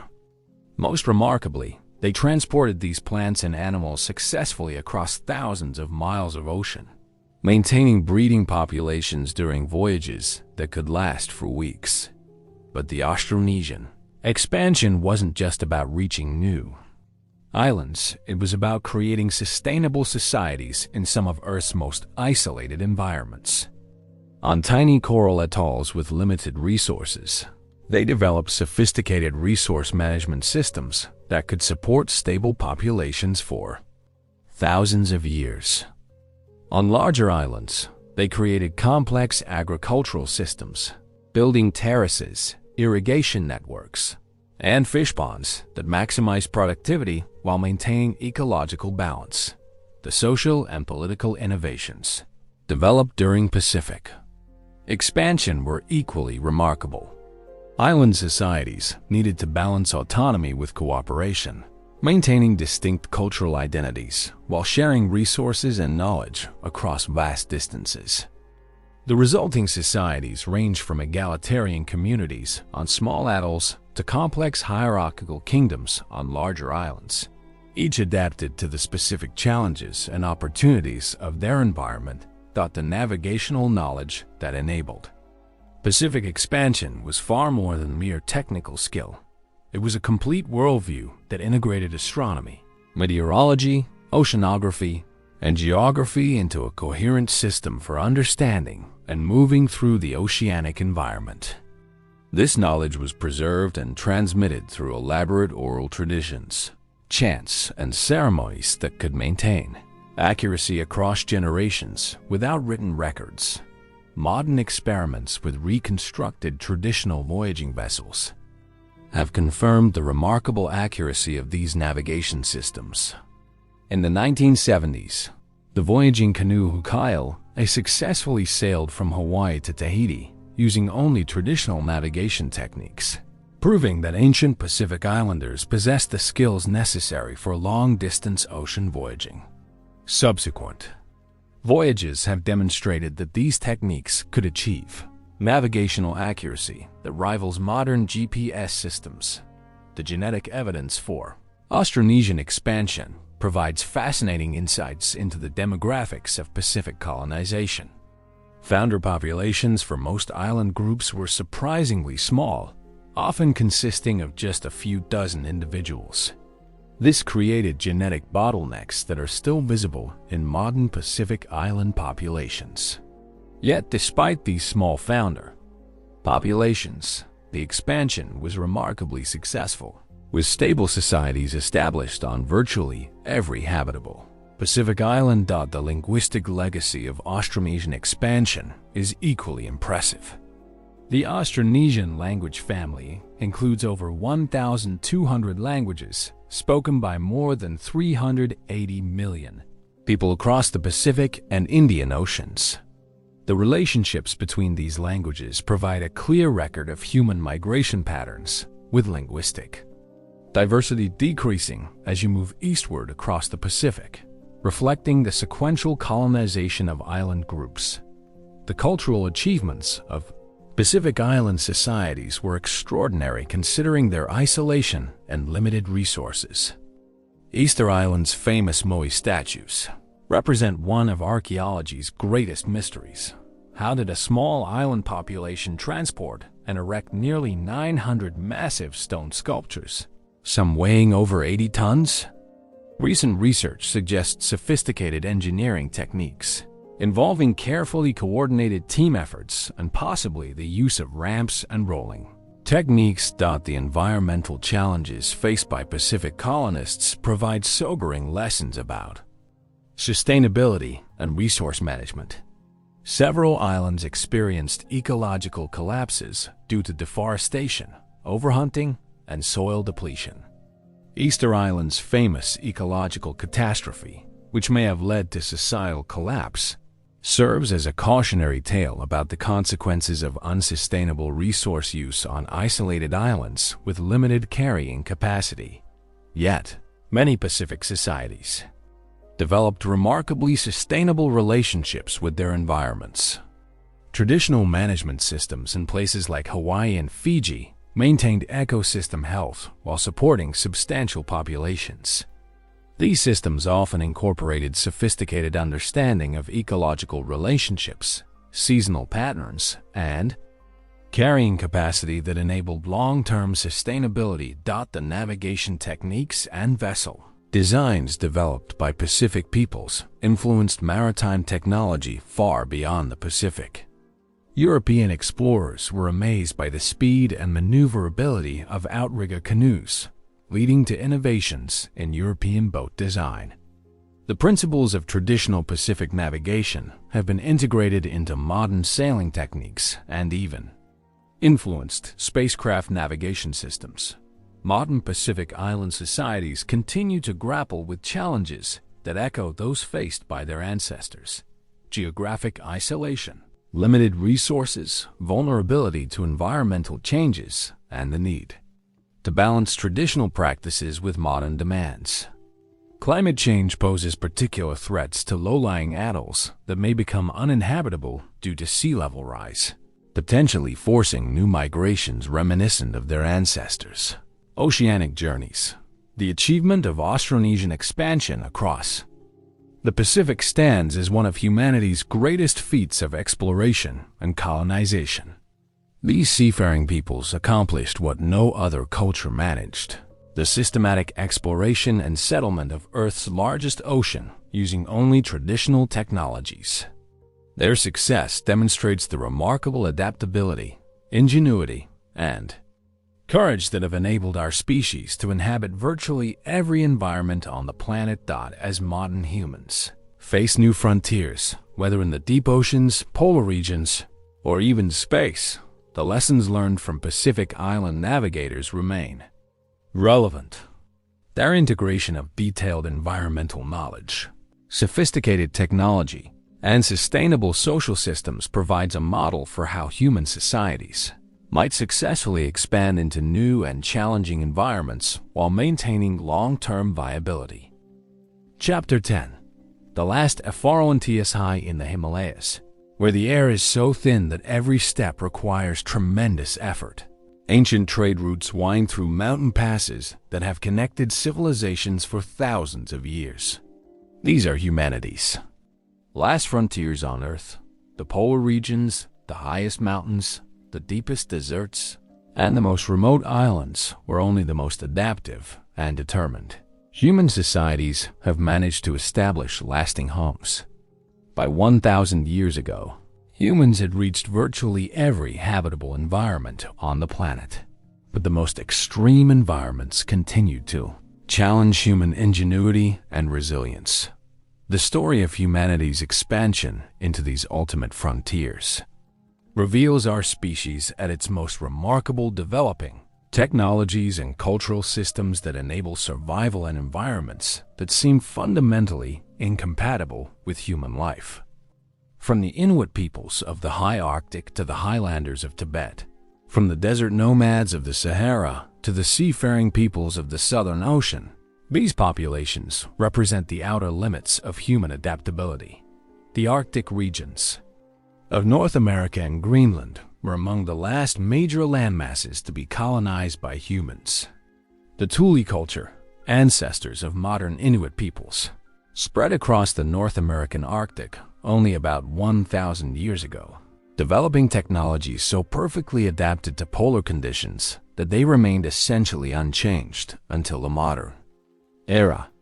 Their sophisticated hunting techniques enabled them to pursue whales, seals, and polar bears in environments where temperatures could drop to -50 degrees Celsius, and darkness could last for months. The technological achievements of Arctic peoples were extraordinary in their precision and effectiveness.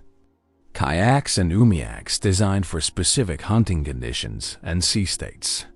Harpoons with detachable heads and sophisticated float systems for hunting large marine mammals. Clothing systems using multiple layers of carefully prepared skins and furs that could maintain body warmth in the most extreme conditions. Snow houses that could be constructed quickly provided excellent insulation and comfort. Perhaps most remarkably, these Arctic societies developed social and cultural systems that could maintain community cohesion during the psychological challenges of polar living. The long darkness of Arctic winters, the constant threat of starvation, and the extreme isolation required cultural institutions that could provide meaning, entertainment, and social bonding during the harshest conditions on Earth. The colonization of high-altitude environments represents another extraordinary chapter in human adaptation. Beyond the Tibetan Plateau, human populations established permanent settlements in the Andes at altitudes exceeding 4,000 meters, in the Ethiopian highlands, and in the mountains of Central Asia. Each of these populations developed unique physiological and cultural adaptations to life in the thin air, demonstrating the remarkable plasticity of human biology and culture. In the Andes, indigenous populations developed some of the world's most sophisticated high-altitude technologies. Terraced agriculture that could function at altitudes where most crops fail. Llama and alpaca domestication that provided transportation, wool, and protein in environments where other livestock cannot survive. Architectural techniques using fitted stone, construction that could withstand the extreme temperature variations and seismic activity common in high mountain environments. The physiological adaptations of Andean populations are equally remarkable. Enlarged lung capacity and enhanced oxygen-carrying capacity in the blood enable normal physical activity at altitudes that would incapacitate lowland populations. Genetic studies reveal that these adaptations evolved independently from those found in Tibetan populations, representing separate evolutionary responses to similar environmental challenges. Desert environments posed entirely different challenges that required equally innovative solutions. The Bedouin peoples of the Arabian Peninsula, the Tuareg of the Sahara, and the Aboriginal peoples of the Australian outback all developed sophisticated technologies for survival in environments where water is scarce, temperatures extreme, and resources widely scattered. Their navigation techniques, using subtle environmental cues invisible to outsiders, enabled travel across vast distances with remarkable accuracy. These desert societies also developed complex social systems for sharing resources and information across enormous territories. Trading networks that could span entire continents, maintained by peoples who knew the location of every water source, seasonal grazing area, and resource site across thousands of square kilometers. These networks weren't just economic. They were survival systems that could mobilize assistance during droughts, conflicts, or other crises. The final frontiers included some of Earth's most remote islands, where tiny populations developed unique adaptations to extreme isolation. The inhabitants of Tristan da Cunha, Easter Island, and other remote locations had to maintain viable societies with population sizes that approached the minimum necessary for genetic sustainability. These societies developed cultural practices that maximized genetic diversity, maintained essential skills, and preserved knowledge across generations. Despite their tiny numbers, the technologies developed for survival in extreme environments often found applications far beyond their original contexts. Arctic clothing techniques influenced cold weather gear worldwide. High-altitude adaptations provided insights into human physiology that revolutionized medical understanding. Desert navigation methods contributed to the development of modern orienteering and survival training. Perhaps most importantly, these frontier societies developed cultural practices that enabled sustainable relationships with extremely fragile environments. The traditional ecological knowledge of Arctic peoples includes sophisticated understanding of sea ice conditions, animal population dynamics, and climate patterns that modern science is only beginning to appreciate. Similar traditional knowledge systems in other extreme environments represent thousands of years of accumulated experience in sustainable living. The psychological and social innovations developed by frontier populations may be their most important legacy. Living in small groups under extreme conditions required conflict resolution mechanisms, leadership systems, and cultural practices that could maintain social cohesion under enormous stress. These social technologies remain relevant for modern challenges, from space exploration to disaster response to climate change adaptation. Modern studies of these frontier populations continue to reveal new insights into human adaptability. Genetic research has identified numerous adaptations that evolved in response to specific environmental challenges, from cold tolerance to high-altitude physiology to desert survival. These discoveries not only illuminate human evolutionary history, but also provide insights for medical research and biotechnology. The cultural achievements of frontier populations often rivaled those of much larger societies. The astronomical knowledge of Polynesian navigators, the architectural achievements of Andean civilizations, the artistic traditions of Arctic peoples, and the oral literature of desert nomads all demonstrate that population size and environmental comfort aren't prerequisites for sophisticated cultural development. Climate change poses new challenges for many of these frontier populations, as the extreme environments they've adapted to undergo rapid transformation. Arctic sea ice patterns are changing faster than cultural adaptation can keep pace. High-altitude glaciers that provided water resources for mountain populations are disappearing. Desert rainfall patterns are shifting in ways that disrupt traditional ecological knowledge accumulated over millennia. Yet these populations also offer hope and guidance for addressing modern environmental challenges. Their successful adaptations to extreme conditions, sustainable resource management practices, and resilient social systems provide models for how human societies might adapt to changing environmental conditions. Their traditional knowledge systems, often dismissed by industrial societies, are increasingly recognized as valuable resources for understanding and responding to environmental change. The study of human expansion into Earth's most challenging environments reveals the extraordinary range of conditions in which our species can not only survive but thrive.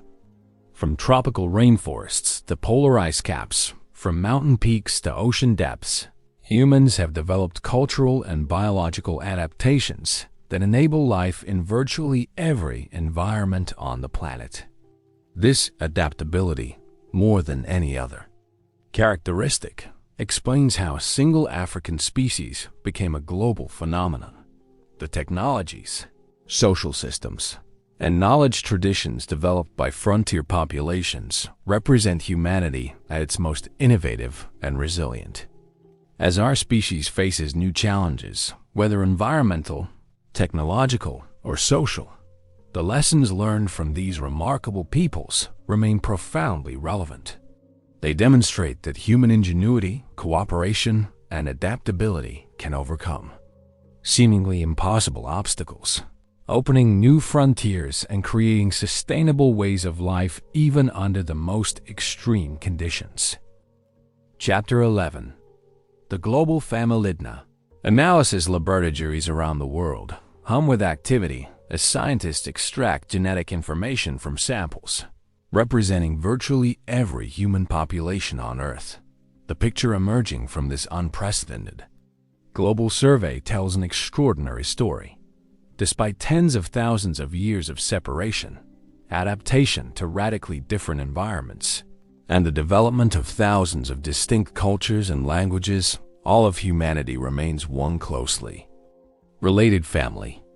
Every person alive today, whether their ancestors lived in the Amazon rainforest, the Sahara Desert, the Siberian tundra, or the Pacific Islands, can trace their lineage back to that small band of pioneers who left Africa 70,000 years ago. The genetic evidence for human unity is overwhelming and beautiful in its simplicity. The total genetic diversity within our entire species is remarkably smaller, in fact, than that found within individual populations of many other large mammals. This genetic homogeneity reflects our recent common origin and the small founding populations that colonized different regions of the world. A randomly selected Inuit from Greenland and a randomly selected Aboriginal from Australia are likely to be more genetically similar than two chimpanzees from neighboring troops in the same African forest. Yet from this underlying unity has emerged an extraordinary tapestry of human diversity. The 70,000 years since our exodus from Africa may be brief in evolutionary terms, but they've been sufficient for remarkable adaptations to emerge. The pale skin and light eyes common in Northern Europe reflect genetic changes that occurred after agricultural societies began depending heavily on grains and needed to synthesize vitamin D in low-light environments. The lactose tolerance that enables billions of people to digest dairy products represents one of the most rapid evolutionary changes in human history, spreading through populations that domesticated cattle, sheep, and goats. The high-altitude adaptations found in Tibetan, Andean, and Ethiopian populations show how human biology can change remarkably quickly when environmental pressures are strong enough. These populations have evolved enlarged lung capacities, enhanced oxygen-carrying capacity in their blood, and genetic variants that enable normal functioning at altitudes where other humans would suffer from potentially fatal altitude sickness. Most remarkably, these adaptations evolved independently in each population, representing parallel responses to similar environmental challenges. The disease resistance patterns found in different human populations tell stories of historical challenges and adaptive responses. The sickle cell trait, which provides resistance to malaria when carried in single copy, reflects thousands of years of natural selection in tropical regions where malaria was a major killer.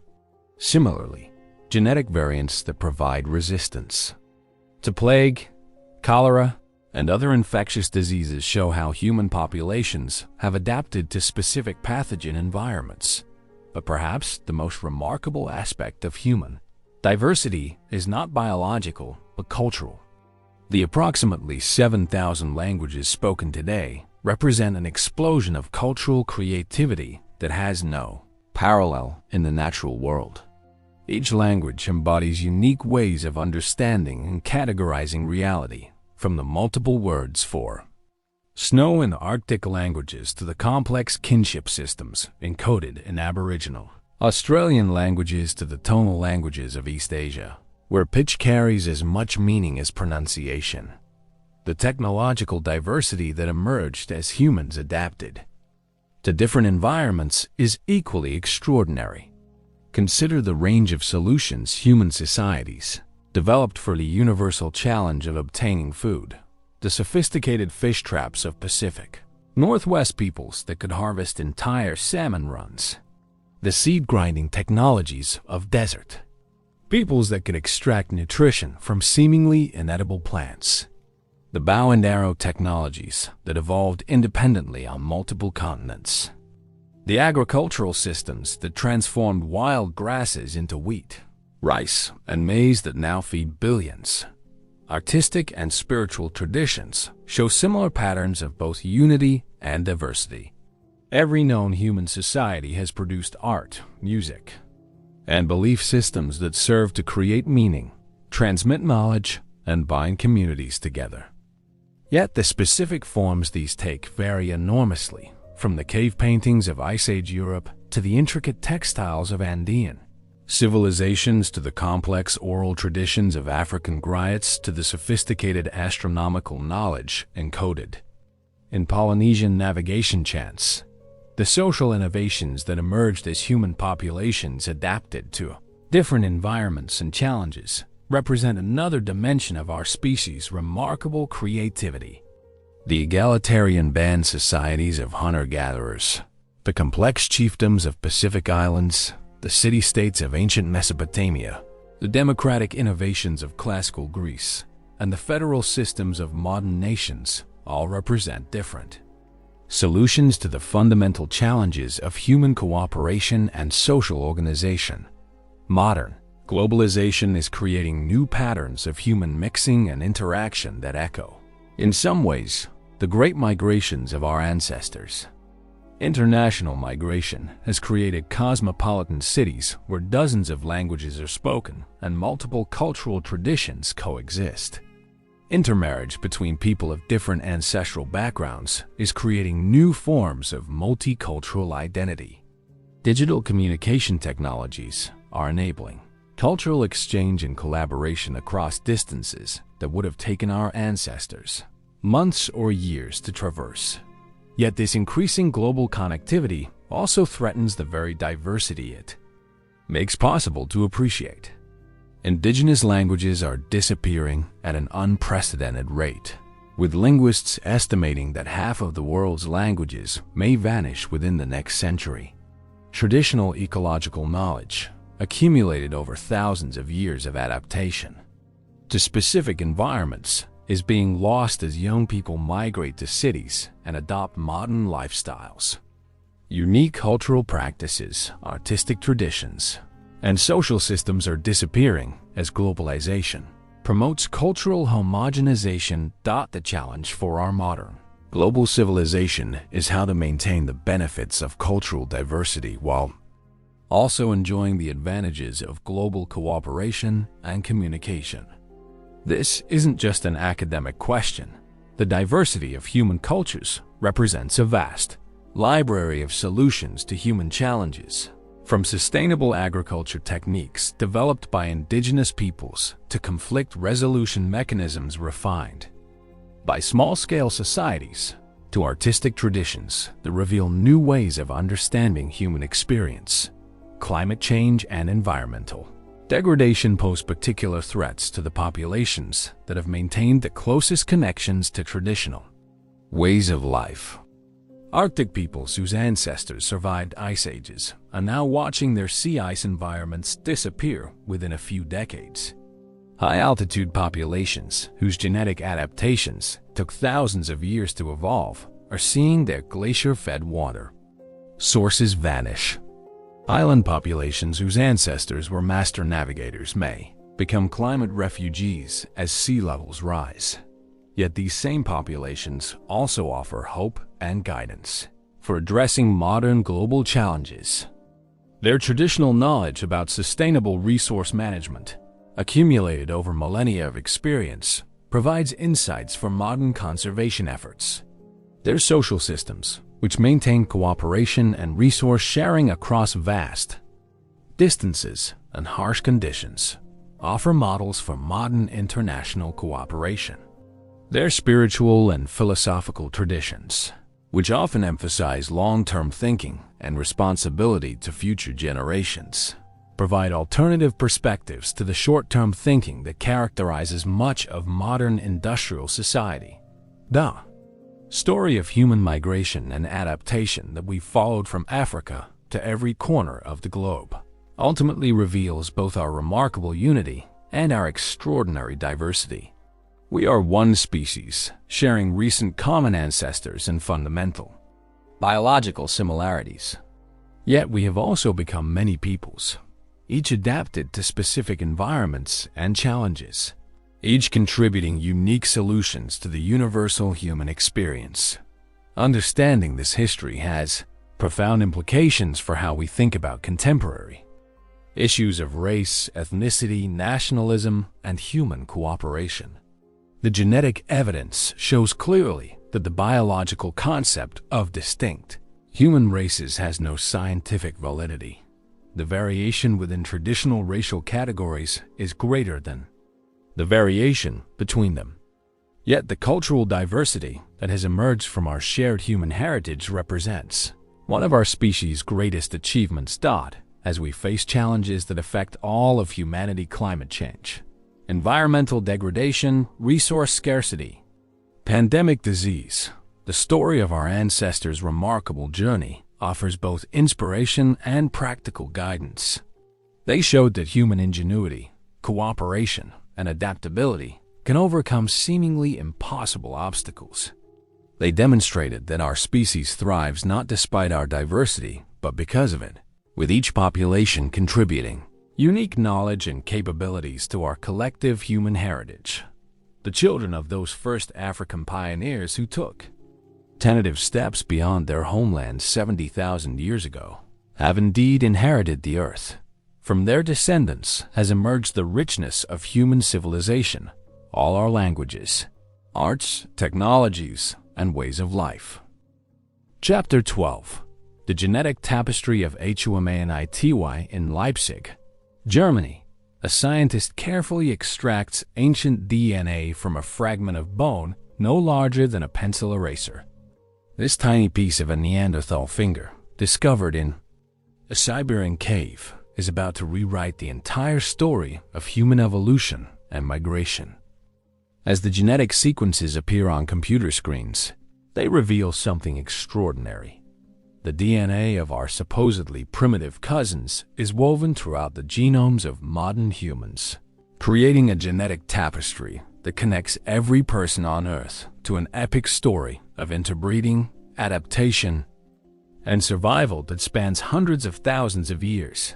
The revolution in ancient DNA analysis has transformed our understanding of human migration from educated guesswork into precise genetic detective work. Every human genome contains a library of information about ancestral journeys, ancient encounters, and evolutionary adaptations that occurred long before the invention of writing. These genetic signatures allow us to track migration routes with unprecedented accuracy, identify previously unknown human species, and understand how our ancestors survived and thrived in environments that challenged the very limits of human endurance. The most startling revelation from genetic analysis is just how interconnected the human story really is. When our ancestors left Africa, they didn't simply replace the archaic human populations they encountered, they absorbed them. Modern humans are living mosaics, carrying genetic contributions from at least 4 distinct human species. Neanderthal DNA makes up 1 to 4% of non-African genomes, providing genes that helped our ancestors adapt to cold climates, resist certain diseases, and process new types of food. Denisovan DNA, particularly prevalent in Melanesian and Aboriginal Australian populations, contributed high-altitude adaptations, enhanced immune function, and possibly even improved diving ability. But the genetic story goes deeper and becomes more complex with each new discovery.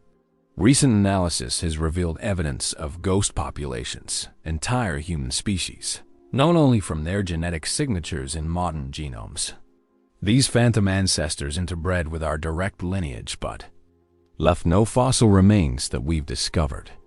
In Africa, genetic analysis suggests interbreeding with at least two unknown archaic populations, adding layers of complexity to the story of human evolution within our home continent. The timing and geography of these genetic exchanges reveal a dynamic picture of human expansion very different from the simple linear progression once imagined. Genetic evidence shows that the first successful migration out of Africa occurred in multiple waves, with populations mixing, separating, and mixing again over thousands of years. Some early migrations reached as far as China and Australia before their genetic lineages were absorbed into later waves of expansion. Others established populations in the Middle East and Europe that persisted for millennia before being overwhelmed by new arrivals. The small founding populations that established human communities around the globe created genetic bottlenecks whose effects persist today. The entire non-African human population descends from a founder group of perhaps 10,000 individuals who left Africa around 60,000 years ago. Even more dramatically, all Native American populations descend from fewer than 1,000 individuals who crossed into the Americas. These genetic bottlenecks explain why human genetic diversity decreases as you move further from Africa, and why some populations are more susceptible to certain genetic diseases. Yet from these small founding groups emerged the spectacular diversity of modern human populations. Genetic analysis reveals how quickly human populations can adapt to new environments through natural selection. The evolution of lactose tolerance in populations that domesticated dairy animals occurred within just a few thousand years. The development of high-altitude adaptations in Tibetan populations represents one of the fastest evolutionary changes ever documented in humans, occurring in fewer than 25,000 years. The genetic signatures of historical events are written in our DNA-like chapters in a vast book. The expansion of Bantu-speaking peoples across sub-Saharan Africa, the Mongol conquests that spread Y chromosome lineages across Eurasia, the devastating population bottlenecks caused by plague epidemics, and even the forced migrations of the Atlantic slave trade all left distinctive patterns in the genetic makeup of modern populations. Some of the most fascinating genetic discoveries involve the persistence of ancient adaptations in modern populations. The ETR gene variant common in East Asian populations affects not just tooth and hair structure, but also sweat gland density and breast tissue development, possibly representing adaptations to specific climate conditions tens of thousands of years ago. The APOE gene variants that influence Alzheimer's disease risk show different frequencies in populations with different ancestral histories, suggesting that cognitive aging patterns may reflect ancient environmental adaptations. The study of mitochondrial DNA, inherited only through maternal lines, has revealed the remarkable story of mitochondrial Eve, the African woman who lived approximately 200,000 years ago and whose mitochondrial lineage is ancestral to all living humans. This doesn't mean she was the only woman alive at that time, but rather that her mitochondrial lineage was the only one to survive to the present.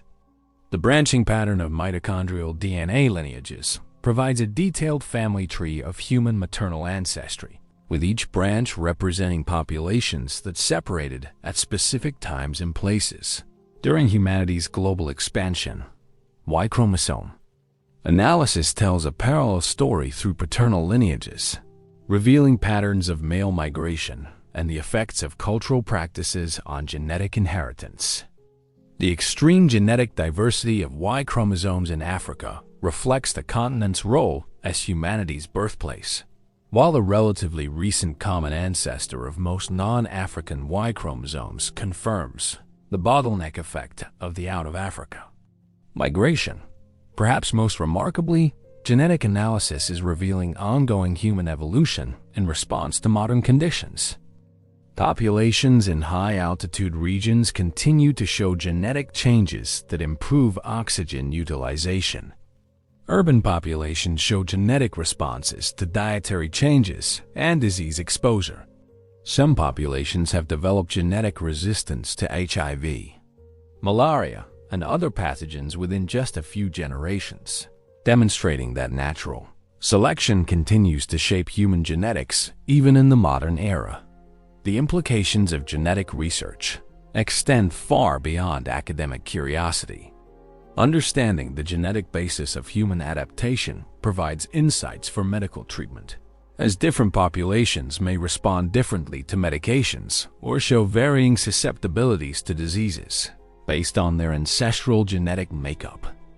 Pharmacogenomics, the study of how genetic variation affects drug response, is revealing that effective medical treatment must account for the genetic diversity created by humanity's global migration and adaptation.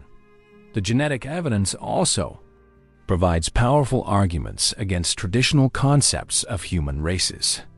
The genetic variation within traditional racial categories is often greater than the variation between them, and the gradual geographic changes in allele frequency show that human genetic variation is continuous rather than categorical.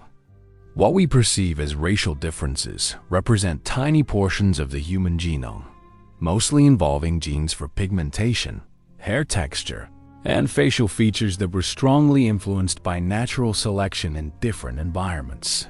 Yet genetic research also reveals the reality and importance of human population structure. Different populations do carry distinct genetic signatures reflecting their unique histories, migrations, and adaptations. This population structure has medical relevance, as certain genetic diseases are more common in specific populations due to founder effects, genetic bottlenecks, or natural selection. Understanding this structure is crucial for medical genetics, but it doesn't support traditional racial categories that assume large, discrete genetic differences between populations. The most recent frontier in genetic research involves analyzing ancient DNA from archaeological remains, literally bringing our ancestors back to life to tell their stories. These studies are revealing previously unknown human species, tracking ancient migration routes, and showing how past populations were connected across vast distances. Ancient DNA from the Americas has confirmed that Native American populations descend from a single founding group, but also revealed unexpected genetic connections between widely separated populations. One of the most surprising discoveries from ancient DNA research is the extent of population replacement throughout human history. What appeared to be continuous cultural evolution often involved substantial genetic changes as new populations migrated into regions and either replaced or mixed with existing inhabitants. The spread of agriculture, for example, involved not just the transmission of farming techniques, but also the movement of people carrying the genetic adaptations that made intensive agriculture possible. The genetic legacy of human migration continues to influence population patterns today. International migration and intermarriage are creating new patterns of genetic mixing that echo, on an accelerated timescale, the ancient processes of human expansion and adaptation. Children of parents from different continents carry genetic combinations that would have been impossible just a few generations ago, creating unprecedented genetic diversity in many modern populations. Looking toward the future, genetic research is revealing the ongoing adaptability of our species. Climate change is creating new selection pressures that may drive further genetic changes. Urban environments are exposing populations to new pathogens and dietary challenges that may influence genetic evolution. Even space exploration may create selection pressures for genetic variants that help humans adapt to low-gravity environments and cosmic radiation. The genetic tapestry of humanity revealed by modern DNA analysis tells a story more complex and fascinating than any simple narrative of linear progression from Africa to global domination. We are not just the descendants of those first pioneering migrants who left Africa 70,000 years ago. We are the products of countless encounters, migrations, adaptations, and genetic exchanges that continued throughout our global expansion. Every person alive today carries within their genome the signatures of this epic journey, making each individual a living repository of human history and a bridge connecting our ancestral past with our evolutionary future.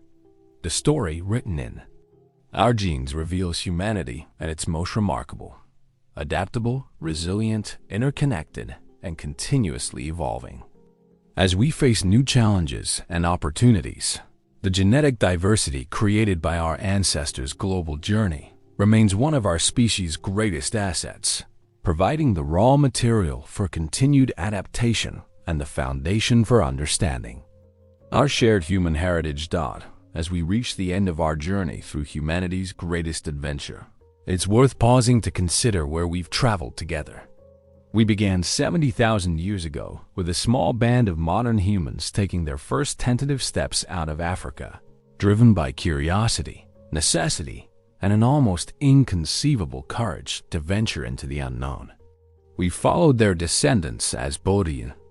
They crossed oceans, climbed the world's highest mountains, survived ice ages, and populated every habitable environment on our planet. But this story isn't just about the past. It's about understanding who we are today and where we might be heading tomorrow. The genetic evidence shows clearly that despite our superficial differences, all of humanity remains one closely related family. The cultural diversity that has emerged from our shared heritage represents one of our species' greatest achievements, with each population contributing unique solutions to universal human challenges. The lessons from our ancestors' remarkable journey remain profoundly relevant as we face modern challenges. Their demonstration that human ingenuity and cooperation can overcome seemingly impossible obstacles offers hope for addressing climate change, environmental degradation, and resource scarcity. Their development of sustainable relationships with challenging environments provides models for creating more balanced relationships with our planet. Perhaps most importantly, their story reminds us that diversity is not something to be feared, but celebrated as one of our greatest strengths. Every language that evolved during humanity's global expansion, every technology developed for survival in extreme environments, every cultural innovation that emerged from unique historical experiences, all represent valuable contributions to our collective human heritage. The genetic tapestry we've discovered woven throughout our species tells us that we are all literally family, carrying within our DNA the signatures of ancient encounters, adaptations, and journeys that connect used to every corner of the globe. From the Neanderthal genes that help us fight infections to the Denisovan variants that enable life at high altitudes, we are living proof of humanity's remarkable ability to not just survive, but thrive through cooperation and adaptation. As our species stands on the threshold of new frontiers, from the exploration of Mars to the development of artificial intelligence to the challenge of creating sustainable global civilization, we carry with us the accumulated wisdom of 70,000 years of human expansion and adaptation. We are the children of explorers, innovators, and survivors who never accepted that any challenge was insurmountable. The next chapter of humanity's story is being written today, and like our ancestors, we face an uncertain future filled with both challenges and opportunities. But if their remarkable journey teaches us anything, it's that there are no limits to human adaptability, ingenuity, and hope. The greatest adventure in human history didn't end when our ancestors finished colonizing the Earth. It's continuing today, and we are all participants in writing its next chapters. The wanderers who left Africa 70,000 years ago could never have imagined the world their children would inherit. What world will we leave for ours?